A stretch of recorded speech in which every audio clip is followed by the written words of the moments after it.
Good morning, my dear students. We are in Unit 7, Plant Kingdom, Part 2. In Part 1, we discussed about algae and fungi, right? In today's class, we will discuss about bryophytes, pteridophytes, and gymnosperms. First, bryophytes.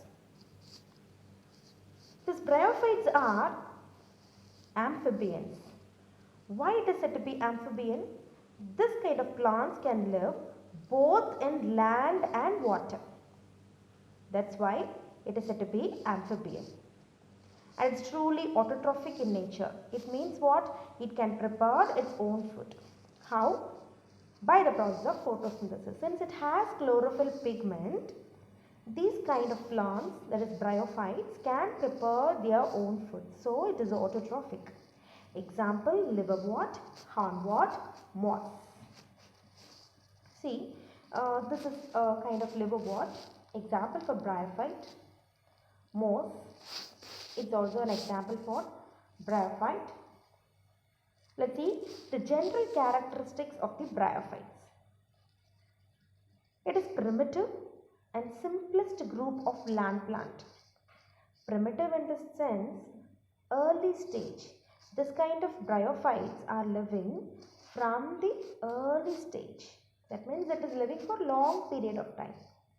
And it has no vascular tissue. Vascular tissue means, the xylem and the phloem vessels are absent here. Xylem brings water to the plant and phloem prepares food to the plant. Okay, so these xylem as well as phloem tissues are completely absent in this bryophytes. And this plant needs water, and also it belongs to the amphibian. Already I told you it lives both in land and water. So it's said to be an amphibian. And it's gametophytic in nature and also sporophytic in nature. Gametophytic means what? Productivity of gametes. That is, reproduction takes place with the help of male and female gametes. And this is gametophytic reproduction is a process of sexual reproduction, and sporophytic is asexual reproduction. Sporophytic means the reproduction takes place by the means of spores. So both are possible with this bryophytes. And the plants are fixed, and it is fixed to the soil with the help of root, which is said to be rhizoid. The root part of this bryophyte is said to be rhizoid. And it undergoes sexual reproduction with the help of gamete formation. I told you, no. So sexual reproduction is oogamous type.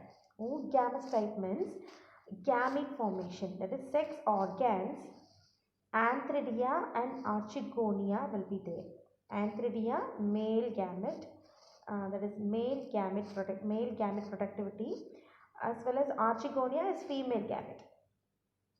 This antheridia reaches the archegonia and thereby reproduction takes place. That is, sex organs of male is antheridia, female is archegonia. So these using these sex organs, reproduction takes place. They form zygote.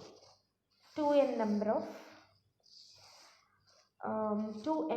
of chromosomes will be present. That is diploid in nature. And it can also reproduce with the help of spore formation. Okay, and that is it can produce haploid spore by the process of meiosis or meiosis, right? And then spore formation alternates the gametophytic formation. That is, gametophytic reproduction is also possible, as well as spore formation is also possible. Both are possible with this bryophytes. So both sexual reproduction and asexual reproduction takes place. Can you understand, children? Okay. These are the general characteristics of the bryophytes. And next, let's see the classification of bryophytes. The bryophytes are classified into 3 types. What are they? Hepatic A, Anthroceroти, and Mosi or Mosai. So what are three types? Hepaticae, Anthroceroti, and Mosai. First let's see Hepaticae. Hepaticae are the lower form of the bryophytes. They are very simple in structure, and this is liverwort. The picture what I am showing here is a liverwort. These are very simple form. These are in very simple form. Very simple and also short-lived. This is Riccia. It is also coming under Hepaticae. So they are very simple form of bryophyte. So this is one type. And next, Anthoceroti or else Anthoceros. This plant is Anthoceros. This is saprophyte differentiated into setae and capsule. Only two parts will be available, setae as well as capsule. Here protonyma is absent. Protonyma in the sense that is root, stem, leaf, that is normal plant growth will be absent here. Here only spore will directly germinate into new gametophyte. So that's what this Anthroceti is said to be. Protonymal stage is not possible here. That means what? The spore will directly germinate into new gametophyte. And also this germination will be very quick. And next, yes, this is also a kind of bryophyta. This is a moss. This type is moss, and they have stem as well as leaf-like structure. Vascular tissue is absent. That is xylem as well as phloem tissues are completely absent here. They are very simple in nature. And next type I told you, Mosai, or even can pronounce it as Mosi. Example, Funaria. This is the plant what I am showing you here is Funaria. These are the higher forms in which the gametophyte is differentiated into stem-like, leaf-like as well as root-like parts. So earlier we discussed Hepaticae as well as Anthocerote. These two doesn't have root, stem, leaf and all. That's why I told you protonymal stage is absent. But in Mosai, root-like, stem-like and leaf-like, that is foot, seta as well as capsule. You can see in the picture foot, seta, capsule as well as rhizoid, root part, rhizoid. These are all present in this kind of Mosai or Funaria. Okay, and that's why since it is having root, stem, leaf like parts, you can say this protonymal stage is present in this type. Okay, and the sporophytes are differentiated into foot, seta as well as capsule. And next let's see the importance, that is importance of bryophytes. So the previous slide is what you know, the classification. First one is what? Liverwort, Hepaticae. Second one is what? Anthroceti, that is example hornwort. And third one is Mosai, example mosses. So already we have discussed these points. So let me proceed. Uses of bryophytes. The main uses are, it controls soil erosion. And also these bryophytes are used as fuel. The dried sphagnum, you can see the first picture, sphagnum picture. Those dried sphagnum is used as a fuel. And also the sphagnum is used as a medicine. That means it can be used for preparing antiseptic as well as absorbent bandage. It can absorb the moisture, so it is used as an absorbent bandage. And also in the place of horticulture, this sphagnum is used. Horticulture means plant, the growth of plant, right? So the sphagnum is used as seed bed in the greenhouses. So that's how the sphagnum is used. And then it is also, this bryophytes are used in the preparation of peat moss, fuel, as well as bandage. So all this pictures, whatever is shown you here, are the uses of bryophyte, especially sphagnum. How the sphagnums are used. Okay, it is used as a fuel, that is peat moss. Next picture shows you that it is used as a fuel. Dried state of the sphagnum is used as a fuel, and it is also used as a horticulture, that is in greenhouse it is used as a seed bed. So very important points. So it controls soil erosion, and sphagnum is used in garden, as well as it is also used in the preparation of fuel. This is sphagnum. Next, let's see pteridophytes. So bryophyte ova. So characteristics of bryophyte, then classification as well as importance of the bryophytes or ova. Now let's discuss about pteridophytes. This is fern. Have you seen this plant? Yes, it's an ornamental plant. This is one example for pteridophytes. Pteridophytes lack seeds and flowers, and also vascular tissue. Example, horsetail, ferns, club mosses. Let's see the general characteristics of the pteridophytes. It's a first true land plant with xylem and phloem. It contains xylem as well as phloem.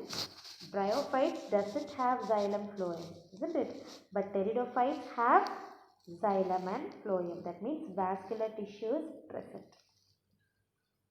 Spores are produced in sporangium from sporophytes. So this here, the reproduction happening with the help of sporophytes, that is spore formation.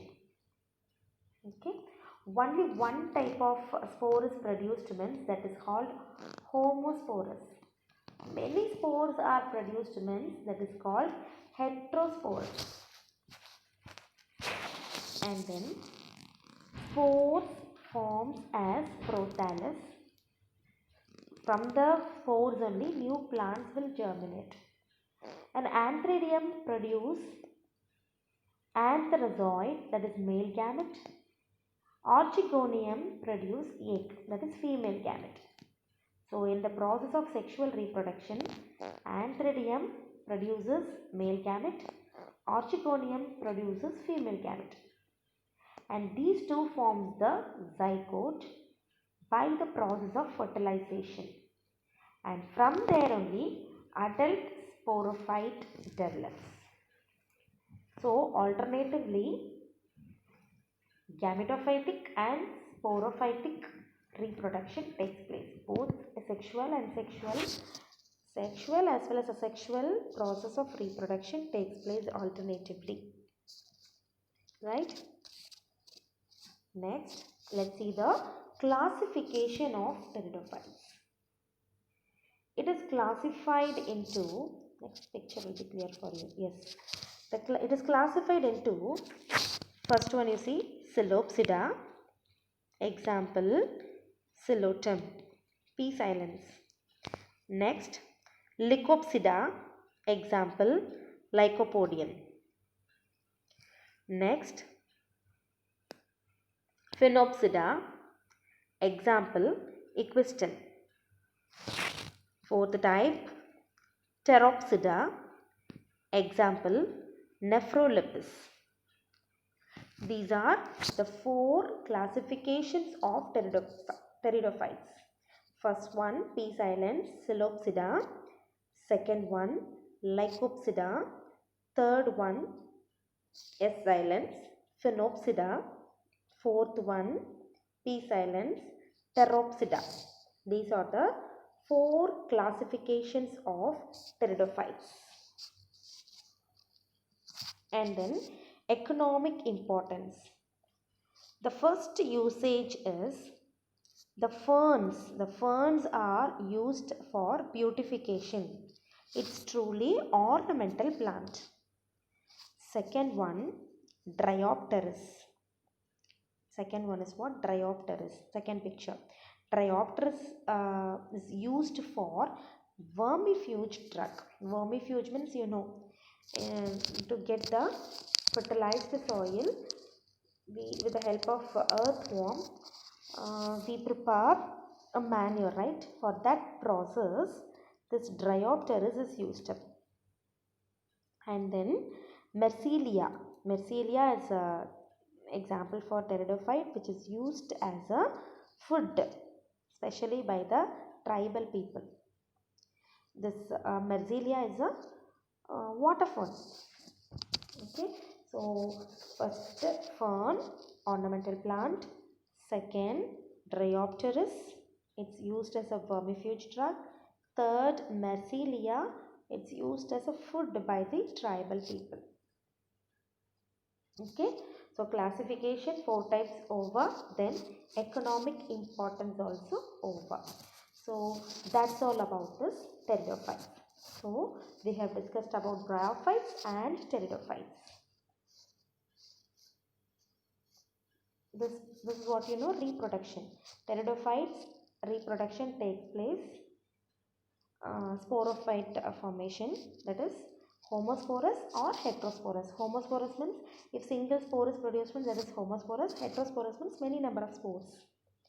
Okay, and then sporophyte alternate with gametophyte. Gametophyte means, remember children, sexual reproduction. Sexual reproduction takes place with the help of male and female sex organs. And sporophyte is asexual reproduction. Here reproduction takes place with the help of spores. This is about the life cycle of the pteridophytes.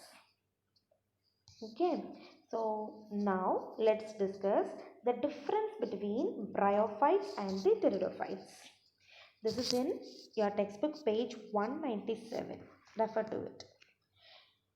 So already we have discussed, those points will be revised now. In bryophyte, plant body cannot be differentiated into root, stem and leaf. But in pteridophytes, the plant body can be differentiated into root, leaf, stem. And then in bryophytes, they are amphibians. They can live both in water and in land. But pteridophytes are truly land plants. It lives only in the land, not in water. And then bryophytes, vascular tissue or absent, that is xylem and phloem are absent for bryophytes, but it is present for pteridophytes. And then the dominant phase of the plant body for the bryophyte is gametophyte. Okay, but in pteridophytes, sporophyte, dominant phase means clearly visible, as well as generations, that is reproduction is possible more with the help of sporophyte.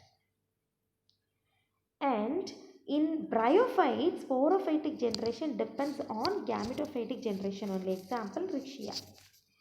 But in pteridophytes, gametophytic generation does not depend on the sporophytic generation. Okay, these are the difference between bryophytes and pteridophytes. And next, let's discuss gymnosperms. Gymnosperms are uncoated or naked seed. The seeds are naked. Usually the seed will be present inside the fruit, isn't it? The seed won't be shown outside. But in gymnosperms, seeds are shown out. And ovary is lacking here. And then it is perennial. Example, pinus, cycas, cedrus, coniferous. Perennial in the sense large number. Let's discuss general characteristics. It is naked seeded plant. Ovule is not enclosed by the ovary. Ovule is shown outside. It is not covered. So it is naked seeded plant. It undergoes two phases, sporophytic as well as gametophytic. The same thing I told you for bryophyte as well as pteridophyte. Same way in gymnosperm also, sporophytic and gametophytic reproduction are possible. And then it has root, stem and leaf, and here sporophyte is dominant. It has vascular tissues, that is xylem as well as phloem are present. Okay, and that is water transportation is possible with the help of tracheic tissue, as well as food transport is possible with the help of seed cells. And here cone produce the sporangia and the spores are produced. For the sporophytic formation, cone only produces the sporangia. That's how the spores are produced. These are the general characteristics of the gymnosperms. The same point, they do not produce flowers. The gymnosperms don't produce flowers. Seeds are not inside the fruit. And these kind of plants are found in the colder regions where snowfall occurs. And the leaves of this plant are needle shaped. And they are perennial or woody, forming trees or bushes. It may be in a form of tree or in a form of bushes. They are not differentiated into ovary, style and stigma. Actually, this ovary, style and stigma are female reproductive parts, right? So that differentiation is not possible here. Why? The seeds are naked, it is shown out. Okay, that is the speciality of the gymnosperms. These gymnosperms are classified into 4 types. Listen carefully. What are the classification? Cycadales, gingols, coniferals and nettles. These are the 4 types. Cycadales, example Cycas. Gingols, example Ginkgo biloba. Third one, coniferals, example Pinus. Fourth one, G. silens, nettles, example Neem. Okay, this is the Cycas plant. This is Cycas. They are palm-like small plants. They are erect and unbranched. The leaves are pinnately compound, forming a crown. So these leaves are looking like a crown. The arrangement is like that.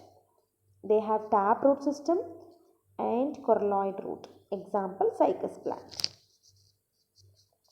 Okay, roots are coiled in nature. That's why coraloid root. This is Cycas plant, example for cycadales. And next, gingols. That is example Ginkgo biloba. These are large leaves with a fan-shaped leaves. Can you see? The shape of the leaf is like a fan-shaped leaves. This plant, Ginkgo biloba, is the only living species in the group. So this living from the primitive period. And this plant, Ginkgo biloba, produces the unpleasant smell, but used as a medicine.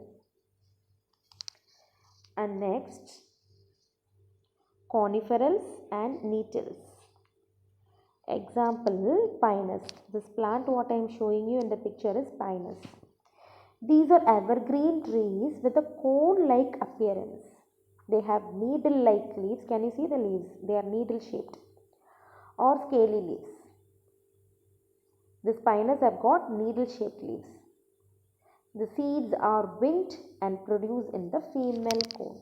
Example, Pinus plant. And next one, Neem. That is coming under the nettles. Nettles are small group of plants. They possess advanced characteristics like angiosperm. Here the ovules are naked. Ovules are naked means it is clearly visible. This is not possible with all type of plants. These are developed on flower-like shoot. So, flower-like shoot is there. From there only these ovules are produced. So the picture what I am showing you is Neetum coming under Nettles type. Okay, next let's discuss the uses of gymnosperms. The spine, cedar and fir. These plants are used for the preparation of furniture, pencil as well as matchstick. And next, pinus. This yield timber, oil as well as resins. Actually, resin is used for preparation of paint, ointments and varnishes. Right? For that preparation, this pinus plant is helpful. And then ephedra is a gymnosperm which is used for preparing the drug. Okay, that medicine is used for curing the asthma. Ephedra, the plant ephedra is used for preparing the medicine to cure the asthma. And next, Neetum, it is used to cure the rheumatism. Rheumatism is the problem with the knee pain. And also, asthma, difficulty in breathing, that is a respiratory problem. For that, ephedra is used, and for rheumatism, Neetum is used. Then agathis, that agathis is used to manufacture paper pulp as well as paper. Okay. Next, Araucaria, it is also said to be monkey's puzzle. This is truly used for beautifying purpose, that is ornamental purpose. That's how gymnosperms are important to us, economically important. Okay, the picture what is shown here is Araucaria. This is ornamental plant. So these are the plants we discussed, right? First one, pinus. Second one, agathis. Agathis is used for what? Can you tell me agathis? Yes, it is used in the paper industries. Okay, and cedrus. Cedrus is used for what? For soft wood. That is, it is used. Since it is a soft wood, used for construction or packing or even for producing the plywood. For that purpose, the cedrus is useful. Not only cedrus, agathis is also used for the same purpose.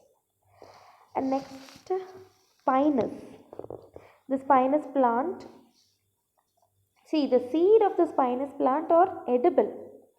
Okay, and then it is used in the preparation of turpentine or preparing the essential oil as well as the preparing the resin I told you. Okay, the resin is helping in the paint preparation. The resin is used for preparing the paint. Okay, not only that, medically this pinus is useful. That is for relieving the pain or bronchitis, etc. This pinus plant is used.